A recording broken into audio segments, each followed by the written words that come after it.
I'm Coyote Peterson, and I'm about to free handle the Black Widow spider. Are you ready? Let's do it. Here we go. 1, 2, 3.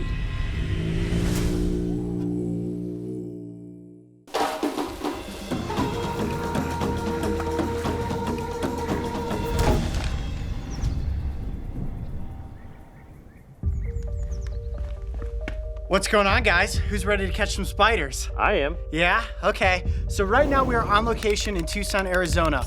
As you can see, we're right outside the house. You know what lives on houses in Arizona?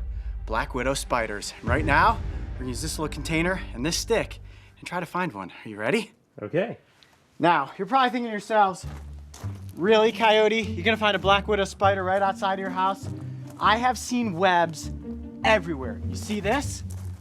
All up here in the edges of these rocks, those spider webs are most likely made by a black widow. And what we're gonna do is move all around the house, look in the plants, look in the crevices, look by the gutters, and I guarantee you, it won't take me long to find one of these venomous spiders. Come on, let's go.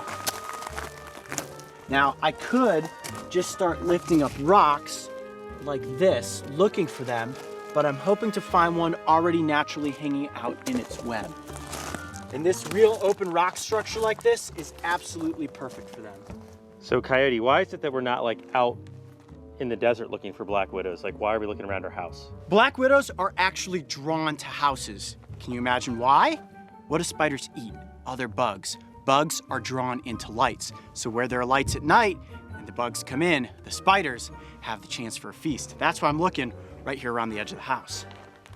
And that would worry a lot of people. Oh yeah, well people, as we know, the fear of spiders, arachnophobia. People are absolutely terrified of spiders and black widows specifically because of the potency of their venom. Look at this. Oh, there's one. Oh, did you see one? Totally saw it. There's no way you saw it. This is definitely black widow web right here. It was hanging just down on the edge of this rock. Hold on. They're actually really quick when they dart. Yeah, no, it's back up in there. Yep, 100%. That's a black widow hole right there. Well, not actually on the house, but just a couple feet away from it. All right, let's move down this way and keep looking. We're gonna get one. And let's check out the fire pit here. You were telling me you had a good feeling about the fire pit. I see some webs. Oh, I see one right there. You got one? Yep. Oh, it's going back there. Hold on a second. Oh, there it is right there. Look at that. Okay, let me get it into the container. Oh, it's going towards my thumb. Okay. Let's see if she'll walk right in there. Go. Yes! Aha. There we go. Little bit of air, got her into the container, and there you have it. That is a female black widow. Exactly what we were looking for. Sure enough, right here in the fire pit. It's kind of a dangerous spot to be leaving your web there. Wow, okay, well, now I'm gonna show you why this is an arachnid you just need to admire from a safe distance and not necessarily be afraid of. What I'm about to do here is prove that the black widow is not out to bite you. I'm going to actually free handle this spider. Oh boy. You guys ready for this? You told us you were gonna try this if we found a black widow. Well, I didn't tell you at the beginning of the episode. I know I told you and I know I told Mario, and I said to really disprove that the black widow is just out there to bite you, I'm going to let it walk on my hands and on my arms and hopefully not take a bite. Now, you can see she's just laying on the bottom there, actually playing dead, rolled up in a little ball. That is a defense mechanism, especially when there's nowhere to escape to. I will note that there is no one in the past 10 years that has died from the bite of a black widow. The bite is very painful, it causes stomach cramping, it causes vomiting, it can cause dry mouth, a lot of pain for several hours, so I do not want to be bitten.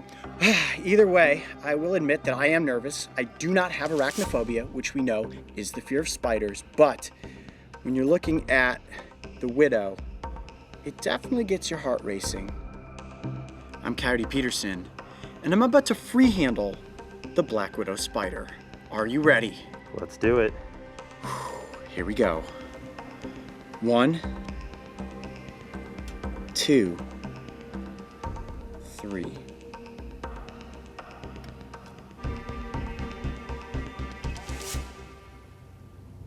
Oh my. Right onto the edge of my arm. Oh boy, okay, now she's gone down my arm. She's actually spun a little thread of web. Like she's becoming secured to me. Oh, I thought she was about to bite. Now, one thing most people don't realize about the black widow spider is that if it does inflict a bite, that bite is oftentimes just a warning, and they aren't actually injecting as much venom as they would into, say, a prey item. They're not looking to kill you as a human, they're simply looking to startle you so that they can ultimately get away. Can you see that? She is just tangling my arms up with web. It's almost invisible to the eye, but I can feel it all over me, tangling me up. Kind of makes me a bit nervous. I'm getting covered in spider web right now. Let me actually get her back onto the stick. Oh. That looks dangerous. I scared her there. I'm gonna get her on the stick here. I gotta get some of this webbing off of my arm. There you go. It's really sticky, and every single time that I move my arm, I can feel that web pulling and pulling her, and what I'm afraid of is that she's gonna get startled and then inflict a bite. Now, this is a female. The females are larger than the males, and they have that quintessential red hourglass shape on the abdomen. That is the easiest way to identify one of these spiders. You know, she's very dark in coloration, has that big bulbous abdomen. You think she's calm enough to put back on your hand? The question is, am I calm enough to let her get back on my hand? Yeah, let's see. So why is the spider not biting you? The spider's not biting me because I'm not applying any pressure to its body. Ooh, now I can't see her. Where is she? Your thumb. Going around that side. And as long as I don't apply pressure, hopefully she will stay calm and I will not be bitten. All right, she feels very comfortable right there on the edge of my thumb. I'm gonna keep my hand incredibly still. You may notice that the tone of my voice has slightly changed. That is because she is right on the edge of my thumb. You see that? Mm-hmm. She feels hidden right there. She's comfortable. She's in the crevice of my thumb. And without me talking real loudly next to her, she's just thinking, okay, I'm hidden. I was captured from my web. Don't worry, sweetie. We're gonna put you right back in the web. Nothing to fear.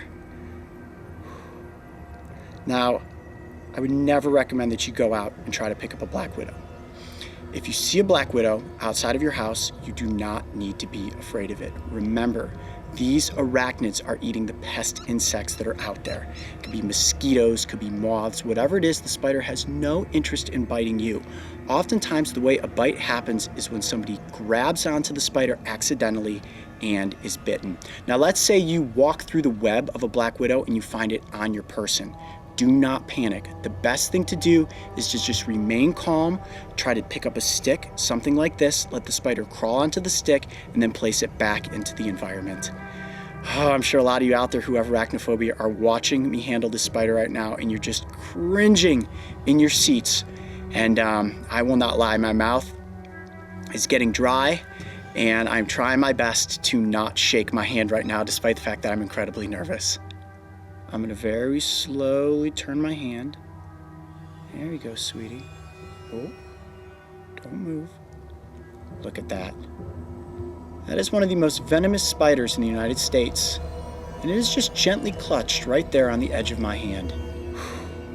Well, I would definitely say that this was pretty intense, free handling the one and only black widow spider. I said it before, and I can't say it enough. Never attempt to free handle a black widow. Like all spiders, they're venomous, and a bite from this specific species is incredibly painful. If you see a black widow hanging out in a web near your residence, simply admire it from a safe distance, and you will be just fine. Okay, after getting the macro shots, the most important part, letting the spider back into its web. You ready? Yep.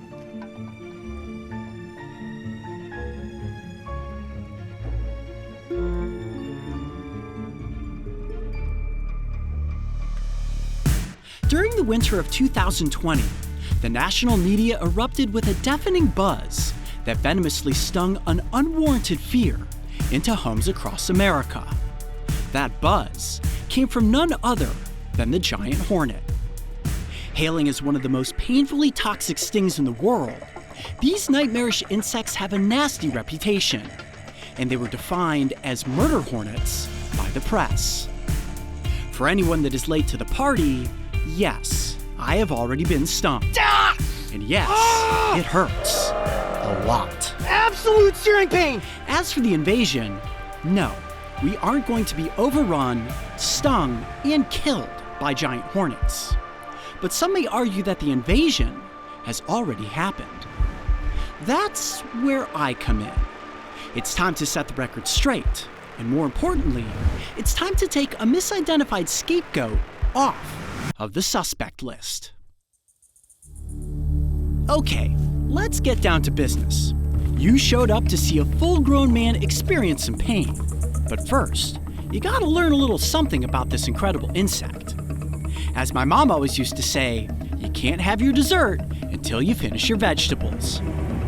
Well, if that's not a terrifying little insect, I don't know what is. Ladies and gentlemen, let me introduce you to the cicada killer, one of the largest wasp species in the United States. This is only second to the tarantula hawk.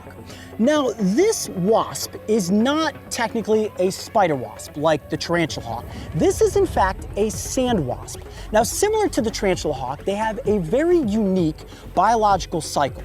This one that you're looking at right here is a female. It is the females that get larger than the males, and the females that are armed with a venomous stinger. And what the females will do is search around in the treetops for cicadas. They will hone in on their target, move in, and use that elongated abdomen to swoop up underneath their prey and then sting it. They paralyze the cicada, similar in the way that a tarantula hawk paralyzes a spider. Eventually, the male cicada killers fertilize the egg that she lays on top of the paralyzed cicada. The female will physically carry that cicada in its large mandibles and its grappling hook-like legs back to its underground burrow.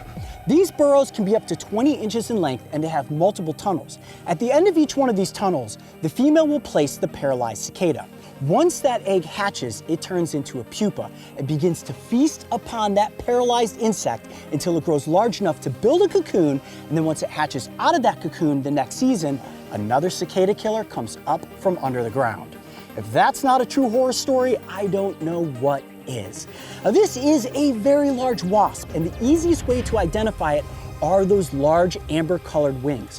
When this creature is at rest, like it is right now, the wings have a very triangular shape to them, very different looking from a hornet or a spider wasp. You'll see there, when she folds her wings back, it looks a little more concave, similar to a giant hornet, which makes it really easy to misidentify this species as that foreign invader. And when you look at the front of the insect, it has enormous eyes. These wasps have incredible eyesight.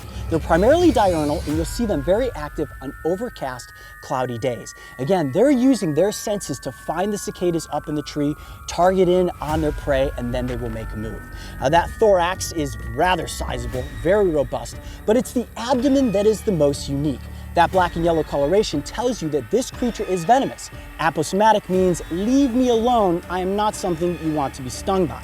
Now, when it comes to the demeanor of this wasp, to be honest, they're rather docile, and very seldomly will they ever interact with humans. In fact, the only time that you stand the chance of being stung by this insect is if you were to step on top of its burrow and it were to come up from underneath you and try to escape. It would maybe sting your bare foot if you were blocking its escape way. Other than that, this is not a bug that is ever going to go out of its way to try to interact with humans. Now, during the summertime, you will oftentimes see clusters of the males battling it out up in the air, but other than that, these are considered solitary sand wasps. And no matter how you break it down, guys, to be honest, this is one very intimidating insect, which makes it very clear as to why people are afraid of this wasp. Wow, seeing it buzz around inside that capsule brings a number of flashbacks. The warrior wasp, the tarantula hawk, the executioner wasp, and certainly the Japanese giant hornet. But there is a very good reason as to why I'm going to be stung by this wasp today. No, I am not technically coming back out of sting retirement. This is going to be a one and only, because right now this insect has a very negative reputation. by people misidentifying it for the giant hornet, they're panicking and they're aiming to kill this species, but it is not something that we need to be afraid of. So by getting this up close for the cameras and by taking a sting, I can show you guys that that sting is not really that potent. Remember, it only ranks as a 2 on the insect sting pain index. Now that stinger is of course a modified ovipositor, which is used for depositing eggs. And while it is laced with venom, the venom of this species is not necessarily that potent. However, I do not know how my body is going to react to the sting. So we certainly have an epinephrine pen on set just in case my body has an allergic reaction. But if you guys are ready, I think it is time to transfer the cicada killer from the capsule into the net. Let's get it in the forceps and get me stung. This is the most delicate part, so I've got to really stay focused and make sure to get a clean, secure hold. Just like that, we almost lost it. Man, that is a very, very, very powerful wasp. Oh, buddy. Okay, let me try this again. I mean, you have to think about it. This thing is capable of carrying a cicada that can weigh more than it does. It is a very, very powerful wasp.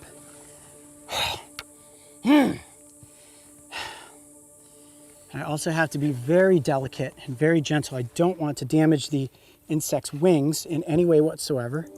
She's got all these little hairs on her, which makes her very slippery. That's where I'm struggling. I need to get it right. Right like that.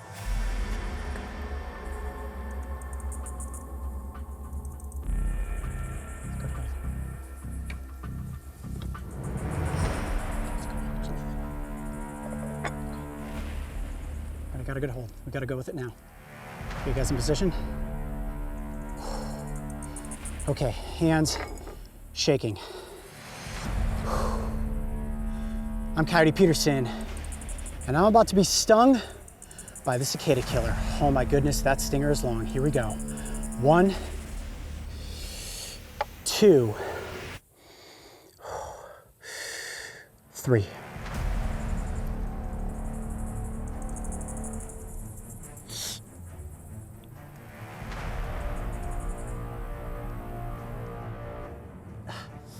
Ah! Oh, I got away. Ah! Ooh! I lost it. Ah, it's the first time I've ever lost one. I must be rusty. Oh! It got me more than once, too. Woo! Ah, were you able to see that? Were you able to see the sting? I think so. Come in tight right there. Woo! Long stinger. Oh yeah, it's throbbing. Wow. Okay. Really not that bad. Really not that bad at all. It got me there and there. Oh yeah, okay, here we go. Second rush of pain. Nowhere near a velvet ant or tarantula hawk. Nothing close to bullet ant or some of those larger wasps. Wow, for such a long stinger, very intimidating, really not that painful. It got good stings, oh yeah, skin is definitely tightening up. Common paper wasp, at the most, not even on par with a honeybee. Not even on par with a honeybee, I can't believe it. My first miss on the capsule. Well, it's certainly back into the wild at this point. Without question, the strongest insect I have ever worked with in one of these sting scenarios. Now here's my theory. For a spider wasp like the tarantula hawk to go up against something like a tarantula, that's an aggressive predator unto its own with big fangs, so your sting and your venom has to be insanely potent. I don't feel any sense of paralysis in my arm. When it comes to a wasp like the cicada killer, when you're going against a cicada with no stinging or biting parts, I can see why your sting doesn't need to be so potent. Now, a couple minutes have gone by, and if you come over here and you zoom in on my arm, Mario, you can see something funky's happening on my forearm. Look at that welt.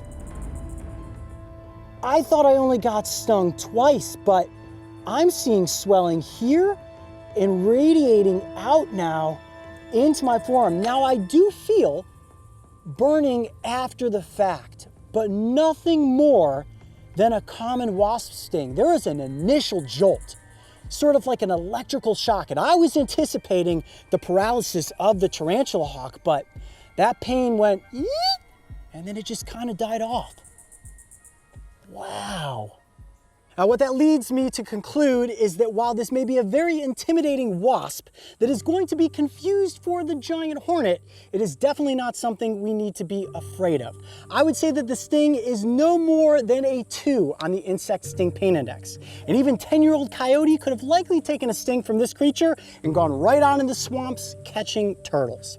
Now, when it comes to seeing one of these wasps this summer, if you come across it in your backyard, remember, this is not a creature that is out to get you. They want nothing to do with humans, and unless you're a cicada, you have absolutely nothing to fear. Whew, that was a good one.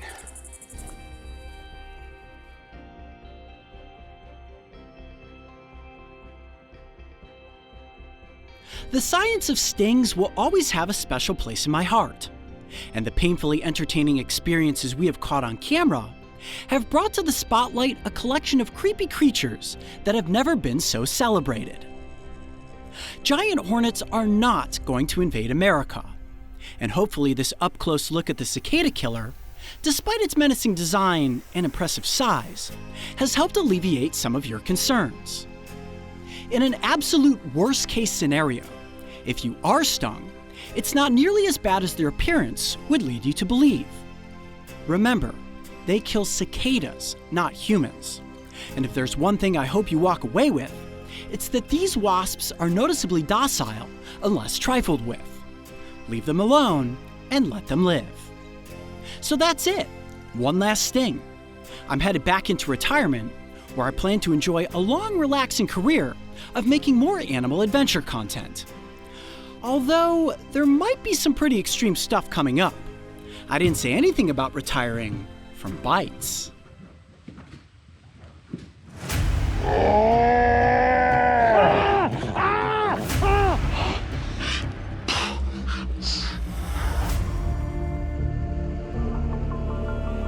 No fish other than the shark has driven fear into the heart of humanity like the piranha. Native to South America, there are over 50 described species, and they inhabit pretty much every freshwater system, moving in schools and silently stalking their next victim. I'm no stranger to these toothy fish, and in the summer of 2019, I became witness to their razor-sharp weaponry. Okay, so getting ready to swim with Cayman, and we're also catching piranha in the process, and I tried to get a picture and had one bite the tip of my finger off. That is a lot of blood. Those teeth are razor sharp. I tried to peel down the lip just a tiny bit and it went like that, and really took a good chunk out of the tip of my finger. And just in case you're wondering, yes, it hurt. But are these fish truly aggressive? Clearly, if you catch one, put your finger close to its mouth, and try to see its teeth, you will end up like me. But do they have an appetite for human flesh? We're about to find out if I can be eaten alive by piranha. Today I'm in my home city of Columbus, Ohio, and I will be conducting this crazy experiment at Aquarium Adventure. Their impressive 12,000 square foot facility is home to thousands of fish, marine animals, and every size aquarium you can possibly imagine. I am here to visit the resident population of red-belly piranha. The dinner table has been set, so let's get right down to business. I have to admit, it's pretty intimidating standing behind a tank filled with red piranha. Now, if you look at one of these fish as an individual, it doesn't seem that threatening.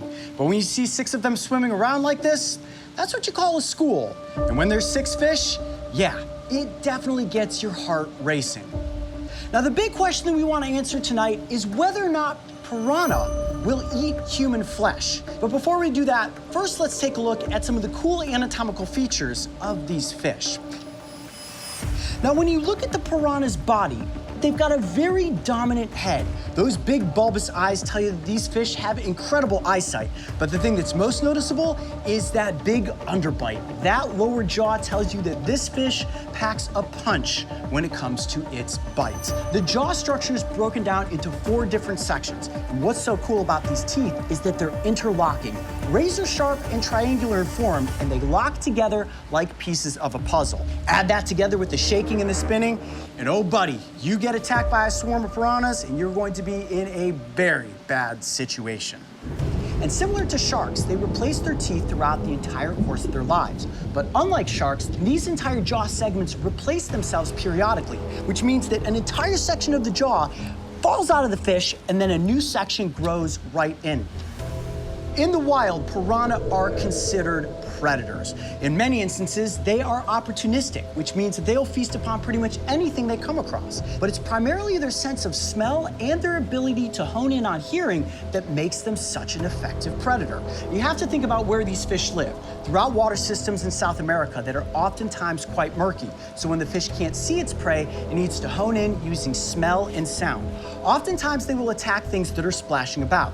This may signal an animal that is wounded and struggling, which obviously makes for an easier victim. When it comes to attacking large prey items, yes, they have been known to attack things as large as livestock. Of course, humans have been bitten, and close to 200 bites are reported every single year.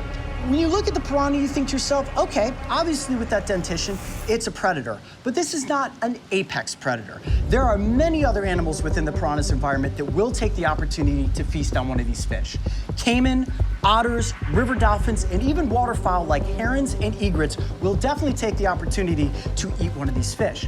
That's why they move together as a group. When you have a school, you seem bigger and more intimidating, which means you're much less likely to be predated upon. All right, I know what you guys are thinking. Coyote, you're going the long way around the fishbowl. Let's get into the experiment. We want to find out whether or not you're going to be bitten by one or all of these fish. There's 6 of them in there, so I'd say the odds are pretty good. So if you guys are ready, I'm Coyote Peterson, and I think it's time to be eaten alive by piranha. Now, I'm not going to shake my hands around there and cause a disturbance. I'm going to gently place them in slowly and see what happens. I'm going to keep my hands there for 60 seconds. There is the chance that I will be bitten. Be prepared. If that happens, there's going to be a lot of blood, so brace yourselves. Okay. All right, I'm stalling. Here we go. 1, 2, 3. Hands going in. Start the clock. 60 seconds.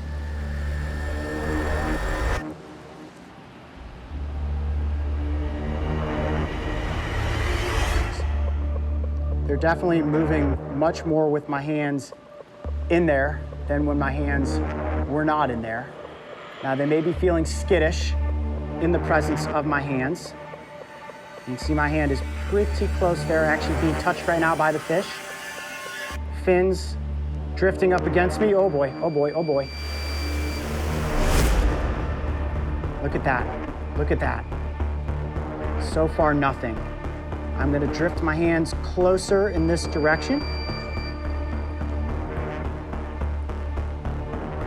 Okay, my hand, my left hand, and my forearm are completely surrounded by the piranhas. I can feel the tails brushing up against me. Oh man, fish's face is right close to my hand. Oh boy, it feels like I might take a bite. Oh, nope, nope, getting smacked with tails. Hand in the middle of the fish. So my right hand is completely away from the fish altogether, but my left hand is completely surrounded by the fish at this point. Look at that. Right in the school of piranha, no bite happening. Okay. Now that I've sort of gotten over the initial fear and the fact that the piranha are slapping their tails up against me, I'm beginning to feel like they're just gonna ignore me at this point.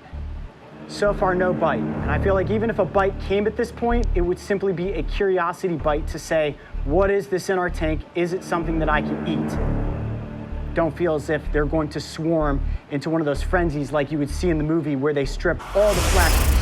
Oh boy. Thought I was about to take a bite there. Just getting smacked by tails.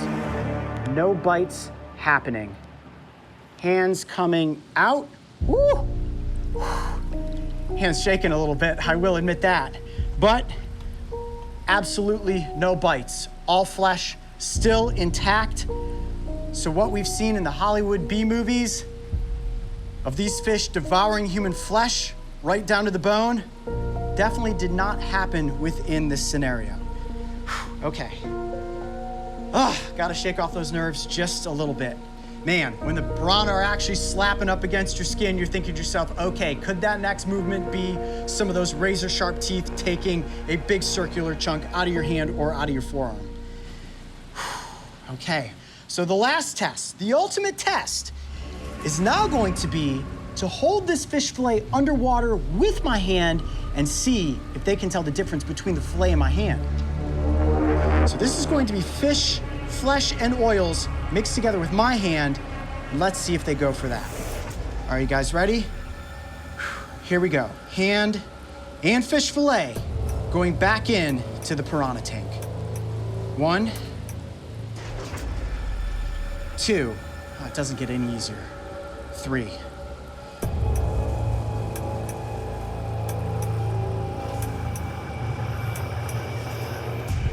Now what I'm doing is actually wiggling the fillet around just a little bit. Try to give them that motion, that movement that, as we've read, piranha are drawn into things that are splashing and struggling. So if I use my hand to make the fillet look like a struggling prey item, will that evoke an attack? They honestly want nothing to do with my hand or the fish fillet. So what I'm gonna do now is drive my hand and the fillet into the school of fish and see what happens. Slowly. You guys hungry? Free feast. Human hand, half price, fish fillet, free to consume. Anybody even want to try a taste test? Just one little bite. Anybody gonna go for it? 6 fish. 6 fish, 6 chances for a bite.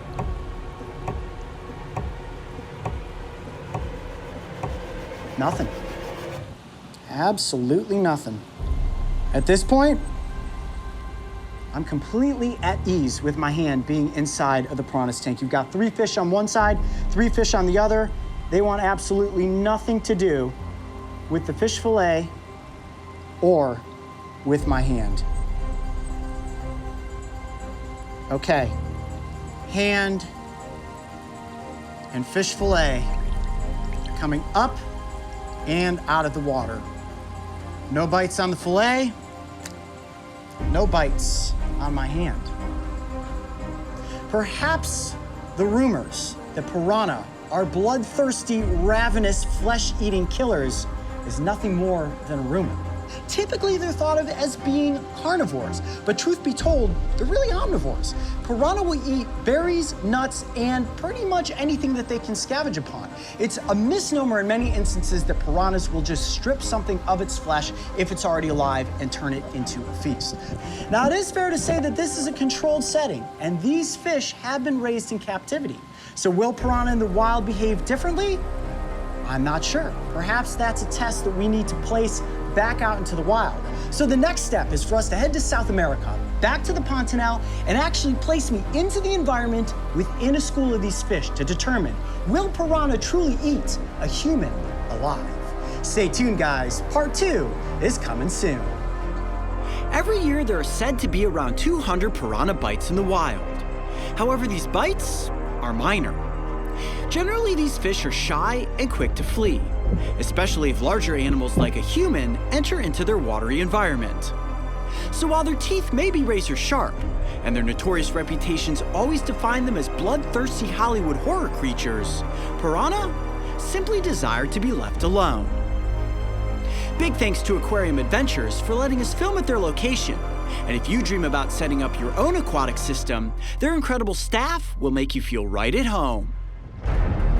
Since sunrise, the crew and I have been on the search for Coyote Game Reserve's pride of lions. Working in tandem with the Reserve Protection Agency and a team of field veterinarians, today's goal is to safely tranquilize and collect biometric data from these predatory cats. Coyote, the other team's got the lions over the hill. A radio call from the opposite side of the reserve delivered confirmation that the lions had been located on a fresh kill. For the safety of the lions and the veterinarians collecting the data, the field team decided that all 4 of the cats would be darted. So with everyone in position, the final moment was upon us. And the only thing left for Dr. Waldo Dreyer to do was hit his targets.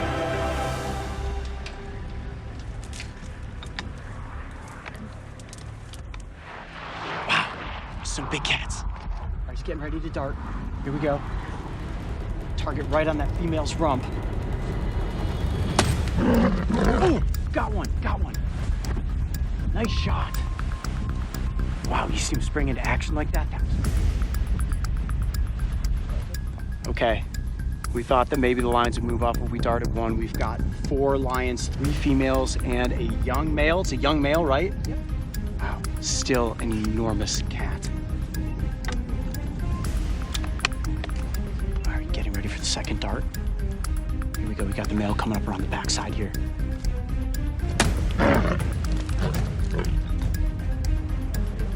Right at the upper forefront of her chest.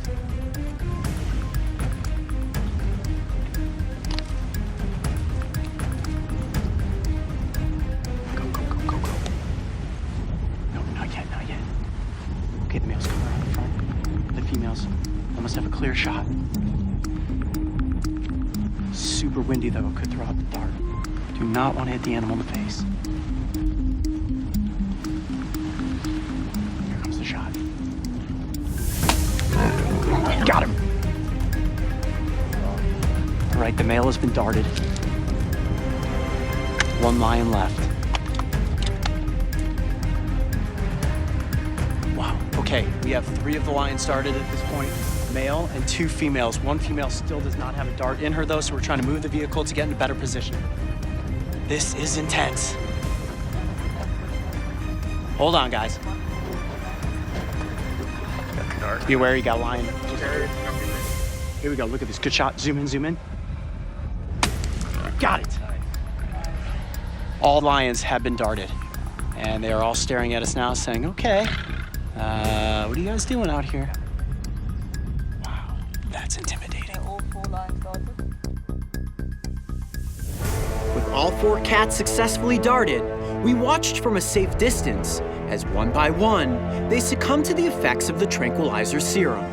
All right, now it's just gonna take a few minutes for the tranquilizer to set in. It'll tell us to get out of the vehicles, we'll move in, get that biometric data. Wow, my heart's racing right now, how about you? This is crazy. Time was of the essence, so the vet team needed to move quickly. This meant that as a camera team, we would have a very limited window of time to capture an up-close presentation with these sleeping carnivores. Given his iconic stature, I was beyond excited to showcase the male, while in the background, the veterinarians would be collecting the sought-after biometric data from the females. In human terms, this procedure is comparable to a checkup at the doctor. When it comes to lions, this includes pulling a small hair sample from the tail, checking body length, paw length, overall health, and lastly, microchip identification. That is a big cat right there. Look at that. Got this other female down right here. There's just lions laying around everywhere. Yeah, lions everywhere. Keep in mind, guys, these lions are just asleep. None of these animals are actually hurt. Here it is. Here's the male. That is unbelievable right there. This is the closest I have ever been to a wild apex predator of this size. Oh, you can feel it breathing. Ah, oh, beautiful animal. How this creature is enormous, and it is still a sub-adult male lion. I want to come on this side just to show you this paw. You've got the mane. You can see its face is covered up there. It is asleep. Look at the size of this animal's paws. It is bigger than my hand. That is crazy. And so heavy, so much weight and so much muscle in the front section of this cat. You guys want to see those claws, don't you? Oh yeah. Ready for this? Hold on, let me kind of sit down here. Get ready. That is impressive right there. And these claws are constantly growing throughout the course of the animal's life. Now, like all cats, they have 4 toes up front, but also a dew claw on the side. You see that? Wow. That is the key piece of power right there, because when they lunge toward a water buffalo or a wildebeest and they latch on, it's this claw that hooks in place and makes sure that that prey does not get away. And that's what they do, latch on and then go for the neck. Now the lion, believe it or not, does not have that powerful of a bite force as compared to other big cats. Only somewhere between 600 and 900 pounds per square inch. But what they want to do is go for the trachea. You get the trachea, you're cutting off the windpipe, and that animal's gonna suffocate. Now, the males, while they can hunt, aren't the ones that are actually hunting. So while when we came up on this pride, you see that they've taken down an impala, it's likely the females that killed the impala, but then the males will come in and they will feast first. Wow, this cat is just the coolest creature I have ever been around. Let's take a look at its head real quick. Look at the size of the ears, massive ears. They're capable of moving these individually. They have incredible sense of hearing. Look at the mane of this animal. It's so dense and it smells like South Africa. It smells like the savannah, a little bit of grass and a little bit of sand. Now you look at this mane and you think, well, what is the purpose of a mane on a lion other than to have an epic hairdo? And the purpose is actually to protect them when they're fighting to protect territory. All this dense fur, when another male is rearing up using its claws and its teeth, protects this lion's throat and his face. All right, you guys ready for the reveal? Let's see it. Okay, I'm gonna pull this back very slowly. Let's see the lion's face. There you are, buddy. Oh my gosh, that is incredible. What a handsome animal right there. Look at its whiskers, incredibly dense. I know you guys are thinking right now, can we see the lion's teeth? Yeah, we can see the lion's teeth. You guys ready? Yep. I'm gonna slowly just kind of pull the lip back here a little bit. Wow. Whoa. Look at those canines. Holy smokes. Unbelievable. Now, lions have 3 types of teeth. Up front here, you have these incisors, which are used to carry things. The females will carry their cubs around. They're also used to pull meat away from the bones. Of course, the canines are used to inflict a kill. And then in the back here, go ahead and zoom in. You see that?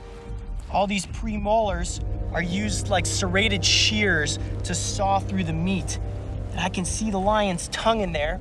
It's incredibly grippy, like sandpaper. They can actually use that tongue to lick meat away from bones. They can lick fur off, and believe it or not, if a lion were to lick your skin, it would take the skin right off. Not exactly like your house cat. Wow. Hi, buddy. Let's see, I'm just gonna kind of take a look at his eye there.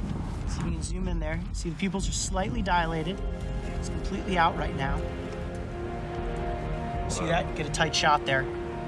The lions have incredible eyesight, not only during the day, but also at night.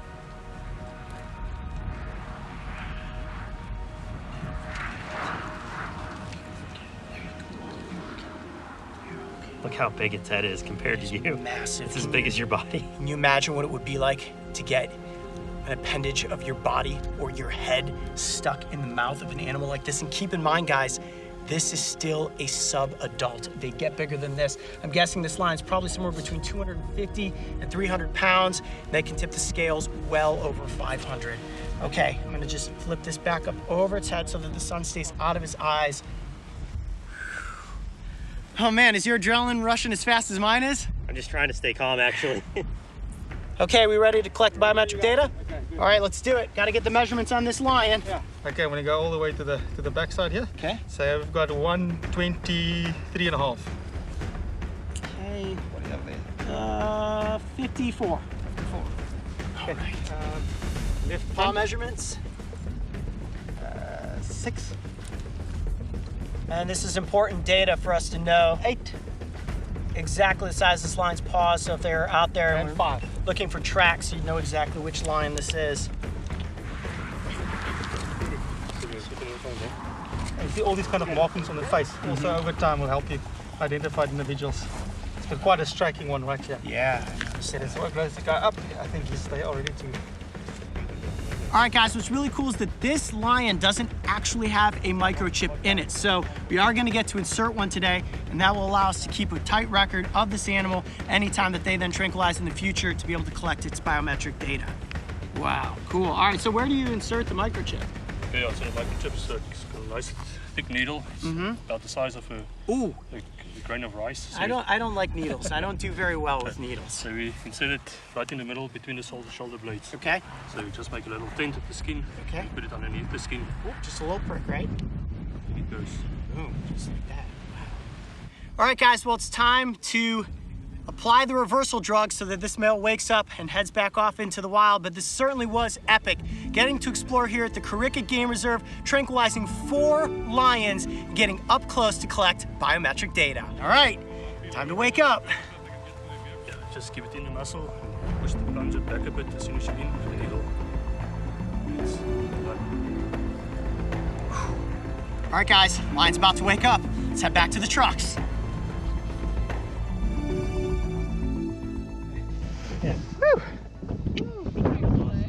Man, That was amazing. woo! That was cool. That was cool. All right, Coyote, what's happening right now? We have administered the reversal drug, and now we are just safely back in the vehicle waiting for the lions to wake up. I've got a GoPro positioned just in front of this female. We've got zoom lenses in on the male. The ones up here underneath the bush, we're gonna also keep an eye on them, and in just a few minutes here, they're gonna pop back up and disappear into the underbrush. I think this is it.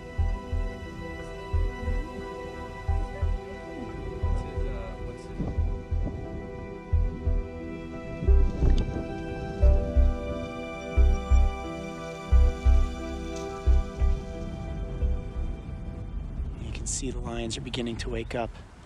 This lioness right here in front of us is starting to move. It's been about 15 minutes. Sounds about right.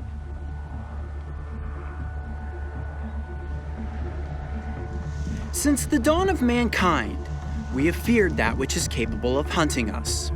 So much so that we in turn chose to hunt many of these natural predators to the brink of extinction. The lion is no exception. Today our mindset has changed, and fear has been replaced with love and protection for these incredible beasts.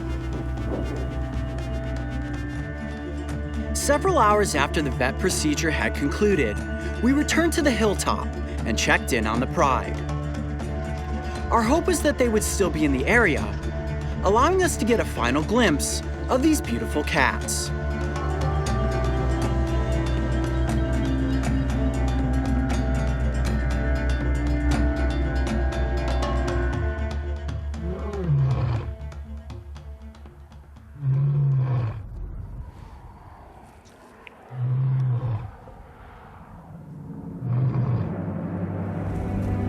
Then suddenly, in what seemed like a moment slowed in time, the king of the savannah materialized from the underbrush.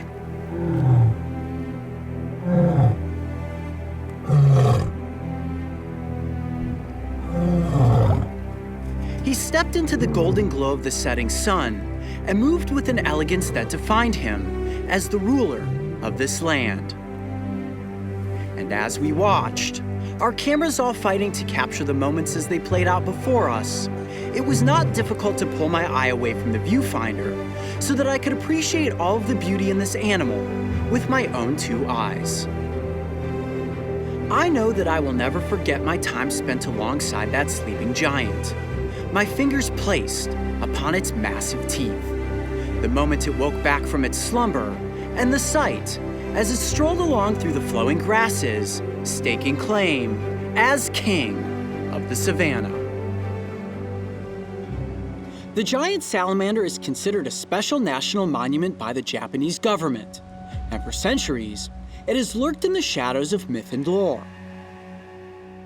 Ranking as the 2nd largest salamander species in the world, they can grow to lengths of nearly 5 feet, classifying them as monstrous in the world of amphibians. The Brave Wilderness team and I had the incredible honor of working alongside renowned salamander expert Dr. Sumio Okada. And we traveled deep into the wilds of the Tottori Prefecture to find and collect biometric data on these elusive river dragons. Wait, someone right here. Right here, we got one. Wow, look at that. Have you ever seen an amphibian of that size?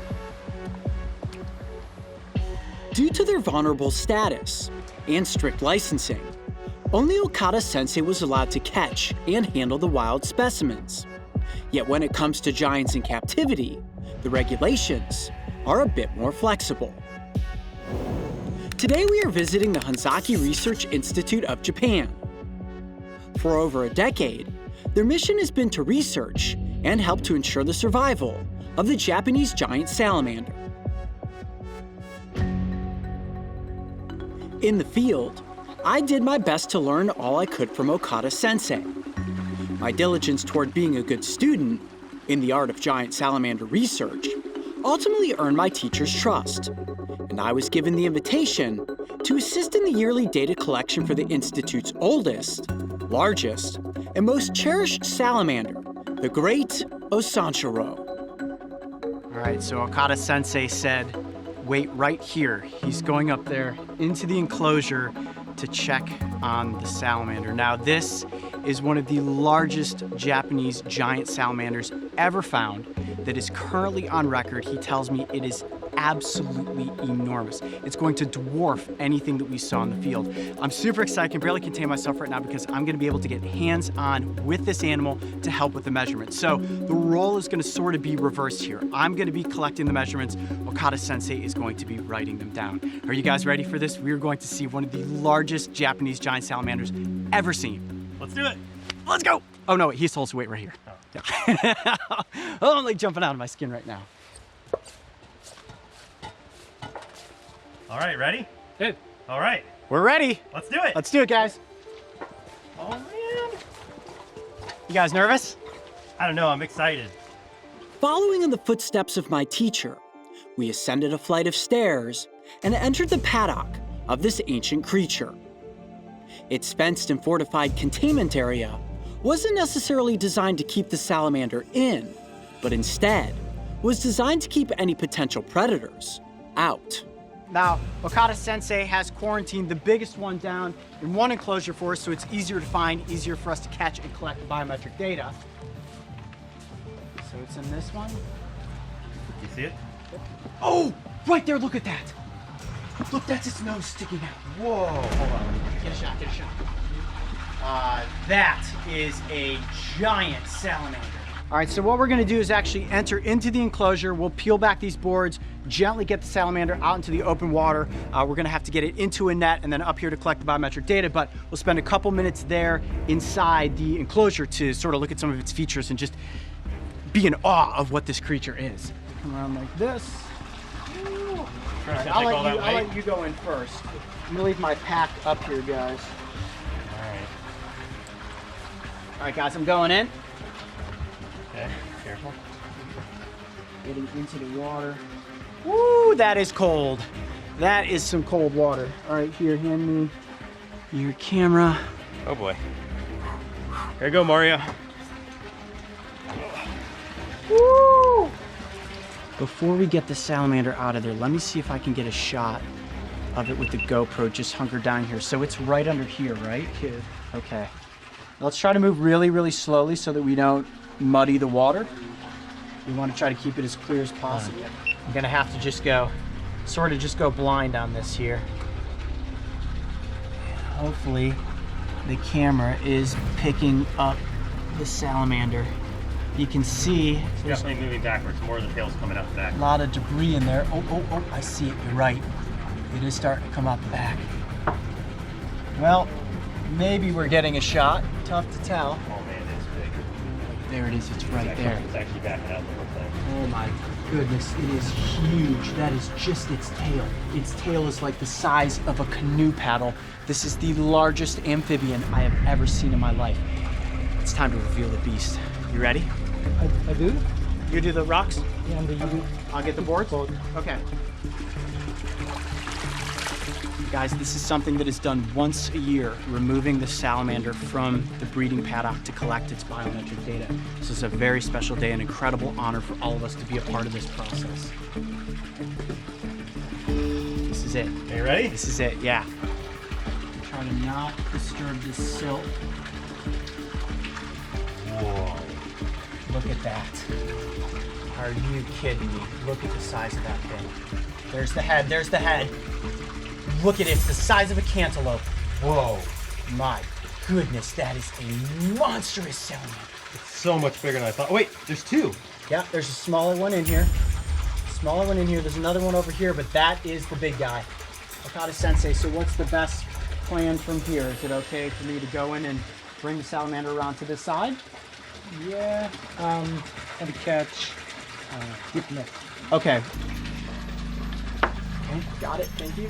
Now here's a question. Before we get it in the net, can you bring it up here and can I slightly lift it to reveal it for the camera? Yeah. Yeah, okay, before we put it in the net, because once it's in the net, it'll be really hard to see. I'm gonna actually move this smaller one into the next tube here. Come here, buddy. Oh, they're so unique feeling.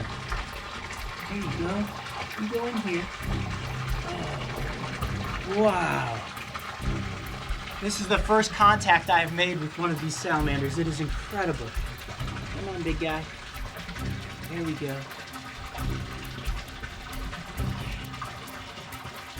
And slowly coax him down through here. There we go.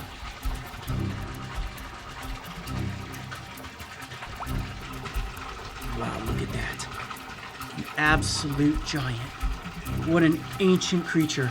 A living fossil. This animal is well over 100 years of age. Look at how cool that thing is. Can you believe that? Look at it. Whoa. Oh, he's so slimy. Impossible to hold on to. That's why we have to use a dip net to actually get it out of here. Not only is it strong, but it's also incredibly slippery. All right, so we're gonna gently, there we go, slide down into that net. Okay, the salamander is safely inside of the dip net.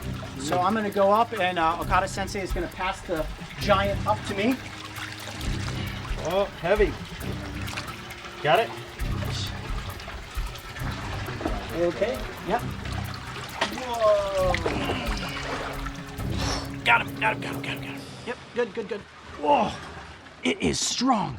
It is heavy. Wow. All right, that is me cradling a Japanese giant salamander. Tail first? Head first. Head first. Okay, so that this end opens up. Yeah. Okay. Set it in here. There we go. Okay. I do have to be careful that I'm not bitten. They do have extremely sharp teeth, and this is a very large animal. So I have to gently get this opened up, and then he will slide out this end. All right, here we go.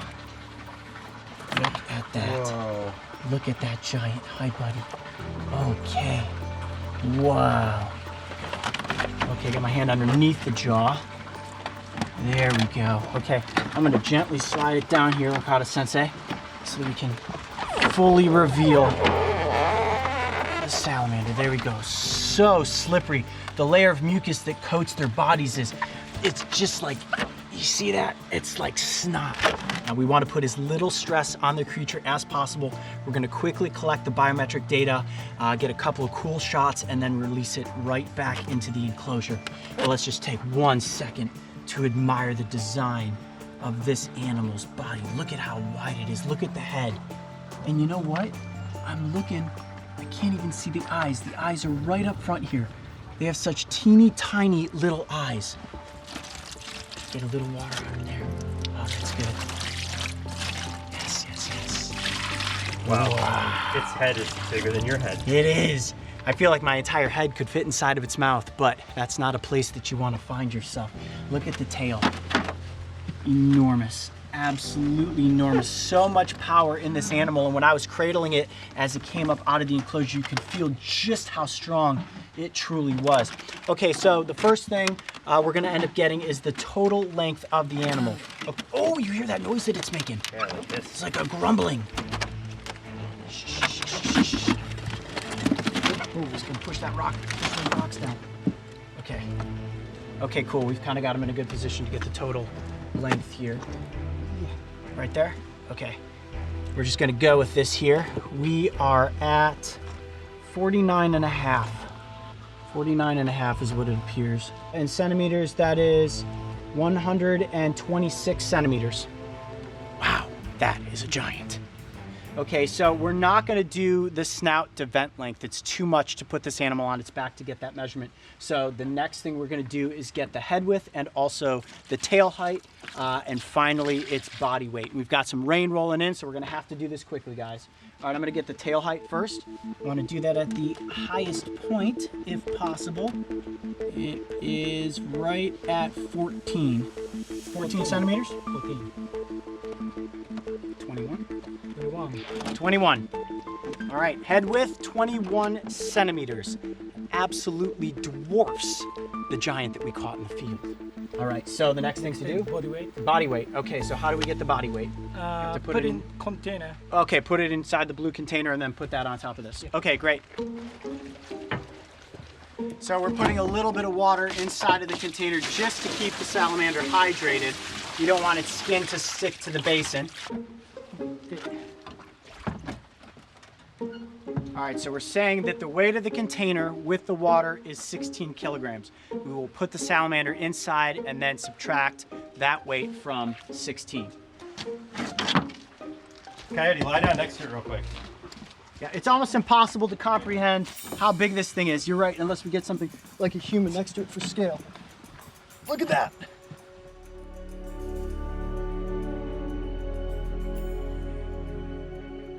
All right, now we have to do this quickly and very gently because it's very, very slippery. So you have as little chance for error as possible.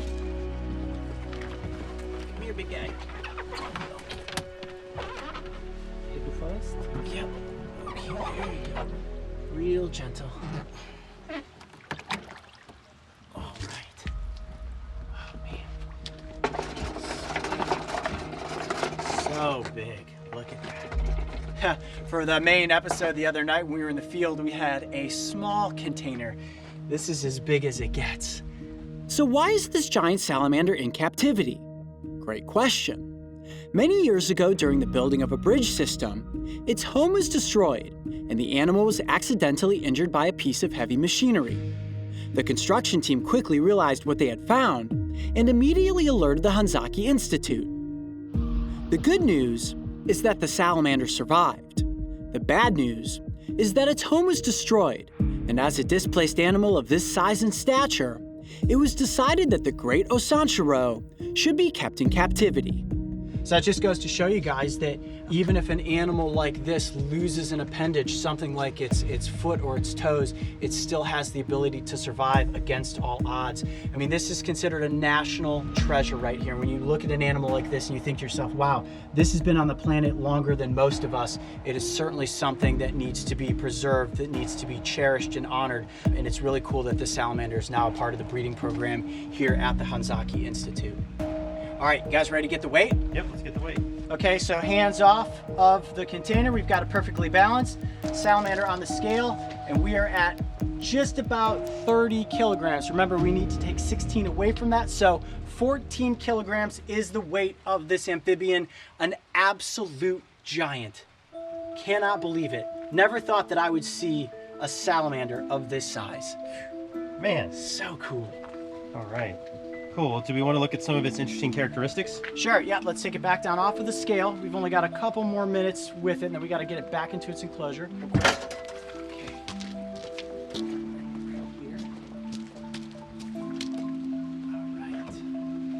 All right, guys, now the last thing we need to do is sort of just examine the salamander's features, make sure its feet and all the aspects of its body are in really good shape. So the first thing we're going to look at are the 4 feet here. The hands, look at that. Look at how big that hand is. Now, these salamanders have 4 toes on the front feet, and on the back feet, they have 5 toes. Check that out. And those digits are about as big in width as my fingers. Look at that. Holding hands with a Japanese giant salamander. Salamander is incredibly healthy. When you get down to here, you'll notice all of the muscle in this tail. It is just a solid mass of power. Look at that. A large rudder that helps this animal move through the environment and also to quickly maneuver itself if it needs to escape from a predator. Now look at these flaps of skin that run along the sides of the body here. They're actually able to absorb oxygen through those flaps, which helps them to breathe underwater. As we know, they also have lungs. Actually, it was just blowing some bubbles up front there. So this animal breathes through its skin. It can. They have lungs. They do come to the surface to get a big gulp of air, but they can stay submerged for hours at a time, especially when the males are defending the den. As we know, the males are oftentimes called den masters. They protect the eggs, they protect the larvae. So Coyote, what does it feel like?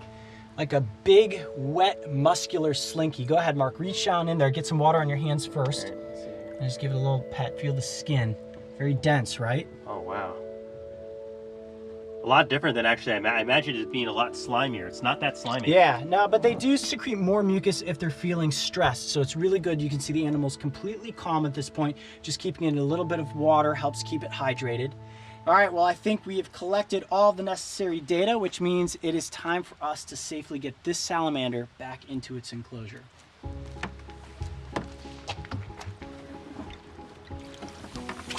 All right.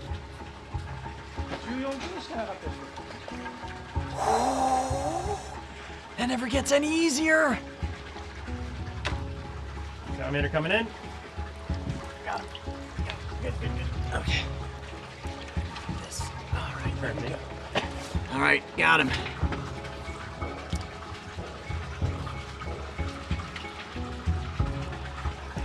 There he is.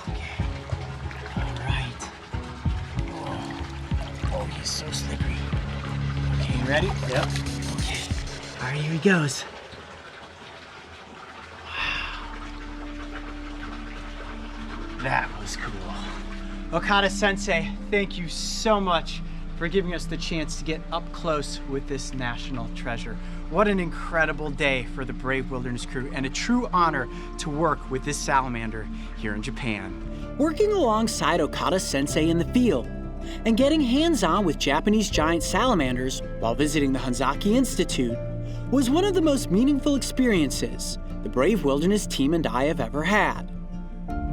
Approximately 41% of the world's amphibian species are threatened, and giant salamanders are no exception.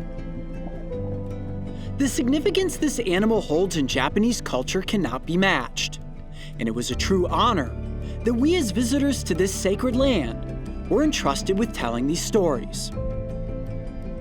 Conservation efforts for the giant salamander are imperative for its survival, and if you would like to help, make sure to visit BushidoJapan.com to ensure that there is a future for these majestic animals. Nothing like looking for worms in the rain. Check this one out. That's a good one right there. Got him. Oh yeah. That's a good worm right there. Come here, buddy. Oh yeah. Whoa. They are slippery.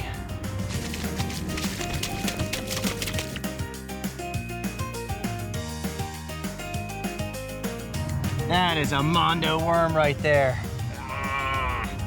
All right, in the container with these guys. Look at that.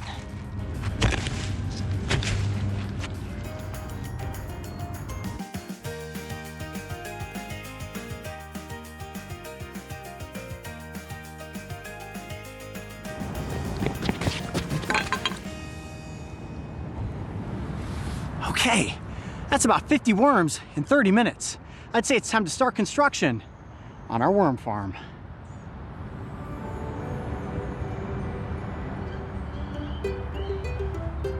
Okay, we're back. It is time to put together our worm farm. First, let's take a look at a worm.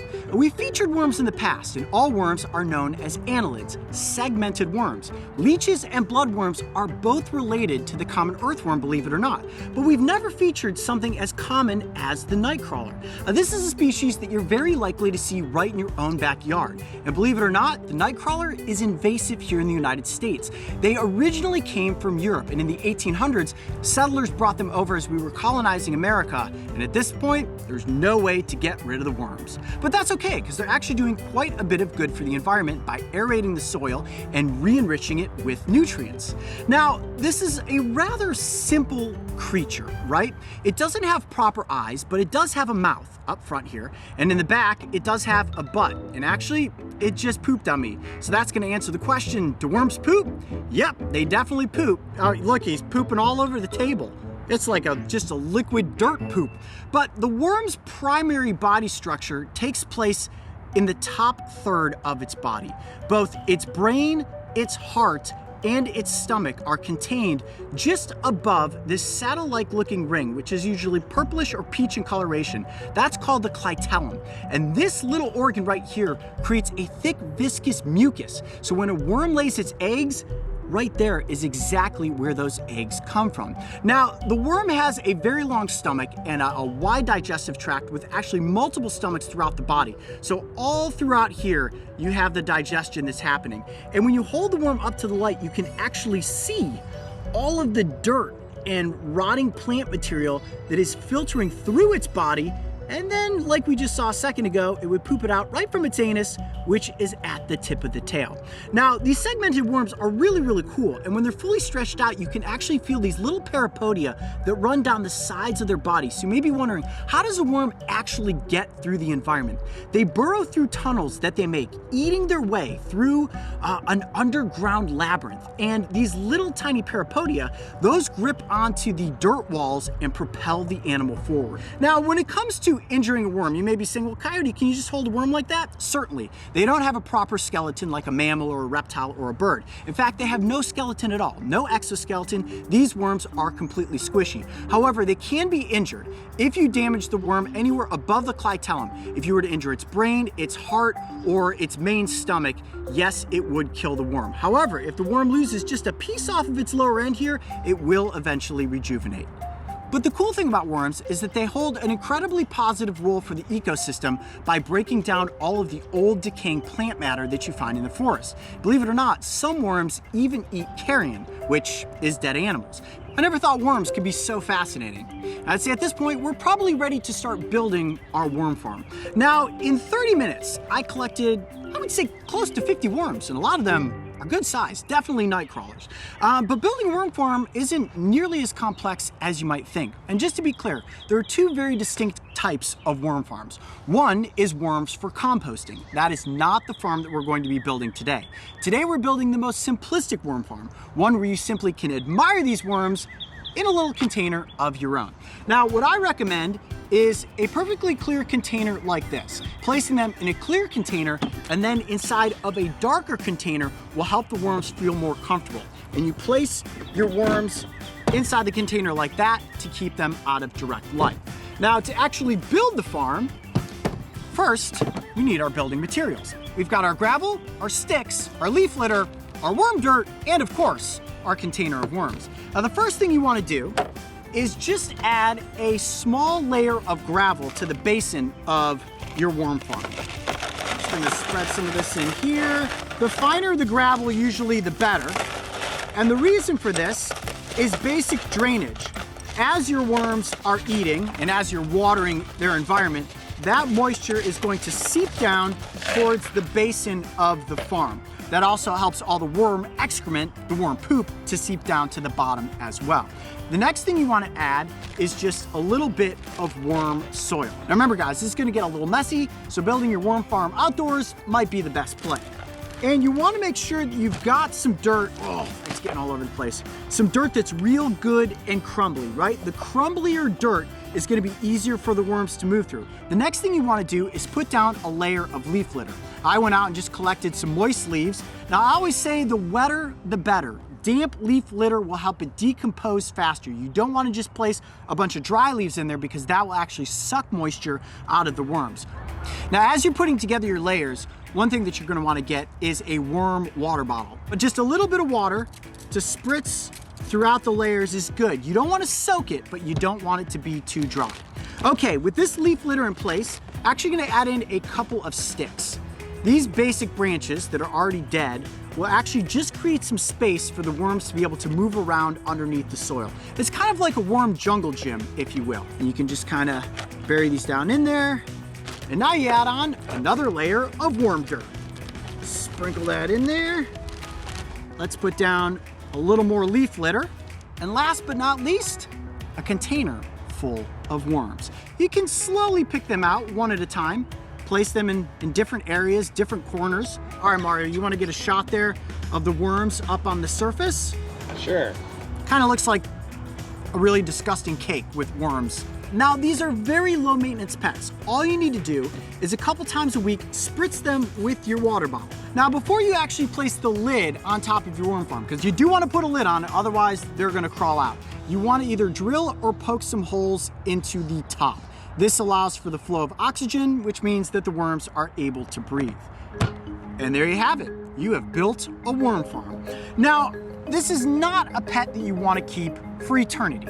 I would recommend releasing your worms after a few weeks. And if you're not going to release them, at least change out the soil because they will eat out all the nutrients from it. And what's cool about that soil is that you can then actually replace it into your garden or put it into some of your potted plants. And it's full of rich nutrients and minerals that the worms have created through their poop. How cool is that? And there you go. That's your worm farm. Now, I can sense you're probably a little skeptical, saying to yourselves, Coyote, what can you really do with a worm farm? Guys, worms make great pets. You can take them to the park, you can take them on the playground, you can watch TV with them. All in all, worms make great pets.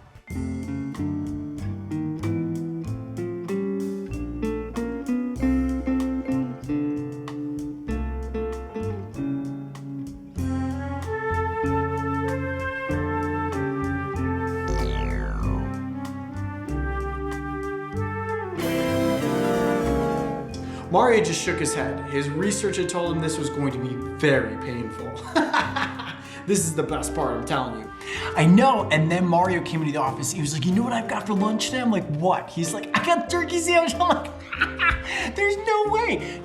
I got him, worms, I got him. Nice. Oh, here we go, Animal Planet Go. Brave the Wild, new episodes, how about that? All right, let's watch Coyote catch some creatures. These potato chips are great. You want some? No? How about you, Gary? I don't think so. Sloths don't eat chips. Oh man, you see that? For the various non-predatory animals that call the South African savanna home, survival is no walk in the park.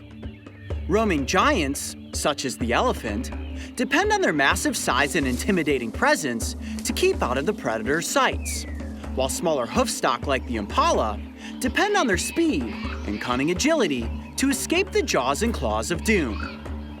Yet size and speed are no guarantee that you will survive, as this wild place is a constant circle of life where every single day there's a good chance that you or someone you know will be hunted. Survival sounds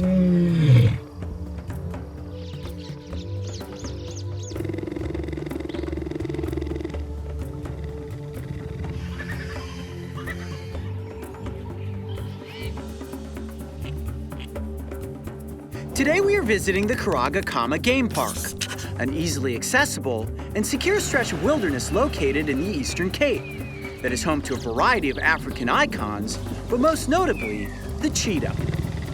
These beautiful cats, despite their calm demeanor, are considered to be perfect predators, and their lethal attack comes with a combination of stealth and speed. Since childhood, I have adored cheetahs, so much so that I even dressed up as one for Halloween. See those distinct eye stripes? My field marks were on point.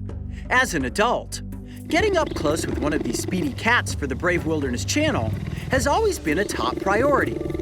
So today, I'm going to be given the chance to work alongside Terry, a cheetah conservationist. And with her help, I'm going to have an incredibly special encounter with Monty. All right, Coyote, you ready? I don't know if you can ever be ready to enter an enclosure with a cat. Now, I've palled around with a bobcat, and also you guys have certainly seen the ocelot episode, but today's the first time we're getting to work with an official big cat, the smallest of the big cats, the cheetah. And I have loved cheetahs ever since I was a little kid, and this is the first time I'm ever gonna get to interact with one. So I'm a little nervous. Hopefully it will acclimate to me quickly and we'll have a good interaction. But the cameras are fired up and ready to go, and I see Terry signaling that it is time to enter the cheetah enclosure. You guys ready for this? Let's do it. Here we go. Gosh, listen to that purring. Wow. Look at you. Full grown, right? He's fully grown. Monty is full grown. Now, can I approach Monty? You can approach him. Okay. Just come directly to him. This is my first interaction with a cheetah.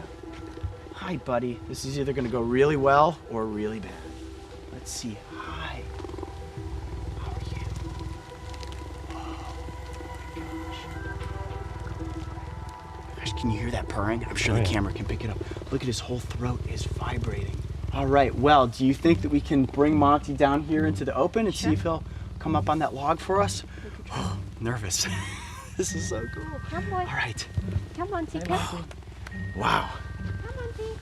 I'll tell you this much. You get that close to a cat, once you enter through the fence and you're on this side with it, my heart's racing right now. It's very intimidating. And keep in mind, like I said, this is the smallest of the big cats. And still, look how large this animal is. A perfectly designed predator. We'll get into more of that in a second, but let's transition Monty over here out into the open. We're inside of his enclosure right now. This is his domain. Right now, Mario is about to make contact. Look at this.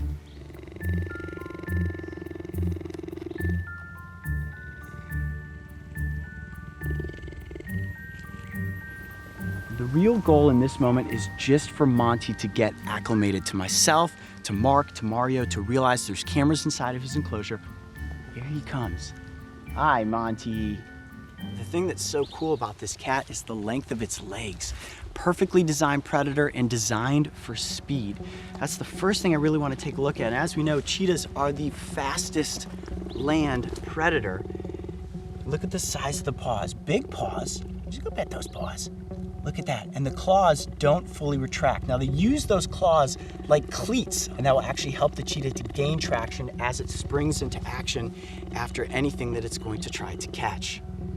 So is this at all intimidating to you, Coyote? Yeah, you know, it's tough to get completely comfortable next to a cat of this size, but as long as Monty is purring like that, Terry tells me that he is content and feeling really good. And I saw Terry doing this, scratching the sides of his head. Oh, okay, maybe not yet. All right, Monty's heading this direction over into the shade. Let's follow him. So Coyote, what does the coat feel like? It is very dense. The fur up on top of the head is bristly, and on its haunches, it kind of feels like the fur of a buffalo, and then it's much more sleek running down the side of the animal. You can see how streamlined this creature is. Obviously, perfectly designed for speed. Cheetah speed. Oh, just flicked you with the tail. I got whacked with the tail there. Monty, can I analyze your tail real quick? Let's see what happens. Oh, Whoa, look at that. sure can. There you go. Man, that is a long tail right there. Rather heavy too. I like how Monty decides that once we try to get a shot, he's gonna flop over on this side. So it gives you, which is actually kind of cool and what we want to look at, some of the design of Monty's coat. Cheetahs are so iconic for their spots, which allow them to perfectly camouflage in all of the tall grasses. So it's a mix of light and shadow that allows them to hide as they're stalking their prey. Boy, buddy, I know. Look at these little ears. They have great sense of hearing, great eyesight. Now, it's a diurnal species. They primarily hunt during the day. And if you take a good look at Monty's eyes there, look at how big they are. They have incredible vision that allows them to see prey from extensive distances, and then they can slowly stalk in and prepare to ambush an attack. So Coyote, is a cheetah similar to a lion where it's in a pride, or is it like a tiger where it's a solo animal? Oh, it's a great question. What most people don't realize is that cheetahs, females specifically, are mostly solitary unless they have cubs. But when it comes to males, a group of cheetahs is called a coalition. So oftentimes you'll see 2 or 3 brothers hanging out together. But the females, primarily solitary unless it's during breeding season or if they have cubs. It is almost time for lunch, and what's really cool is that Terry's gonna allow us to stay inside the enclosure while Monty has his lunch. You guys wanna get some cool shots of that? Do we get lunch after? If you like horse meat, then yes, you can also have some lunch. I was thinking like a sandwich. A sandwich is probably a better idea, huh? All right, let's go watch Monty eat. Let's feed Monty. Out of all the animals that we have featured on this channel eating, I think this is probably gonna be the largest predator. This is the real deal right here. That is awesome. And just like all big cats, they chew from the side. They actually use their large canine teeth to inflict the kill. It's almost like scissors, the way that they have to cut the meat apart into chunks and then swallow it down whole. Whoa. Oh, the sound of those jaws just crushing through that meat's incredible. So you can never do this with a wild cat. No, you would never get this close to a cheetah in the wild, regardless. But, you know, Monty is so used to being around humans, it's okay for me to be this close to him while he's eating. Now, when cheetahs are out in the wild and they get a kill, they will oftentimes eat as much as they can. They have a lot of competition out there in the grasslands. Hyenas will come in and steal away their food. Lions will chase them off a kill. So once you get something to eat, you take advantage of that moment and chomp down as much as you can. And after this, Monty's probably gonna what, take a nap? Take a nap and then a meaty poop, I would guess. Hi, buddy. Yeah, you're such a good cat. Seems pretty comfortable with me at this point. Coyote, you're really close to a cheetah. Yeah, that's really close to a cheetah right there. Real close to the kill zone, too. I think Monty is pretty comfortable with us, though, at this point. Well, that was pretty cool, getting face to face with the speediest cat here in South Africa, the one and only Cheetah. I'm Coyote Peterson. Be brave. Stay wild. We'll see you on the next adventure. The Karaga Kama Game Park is home to a wonderful cheetah conservation program, and it's animal ambassadors like Monty that are helping to educate the public about these cats and the importance of preserving their futures. When I look back on my time spent working alongside Monty, it's hard to describe in words what it feels like to make contact with a cheetah. Here is this animal that I loved as a kid and am now face to face with as an adult.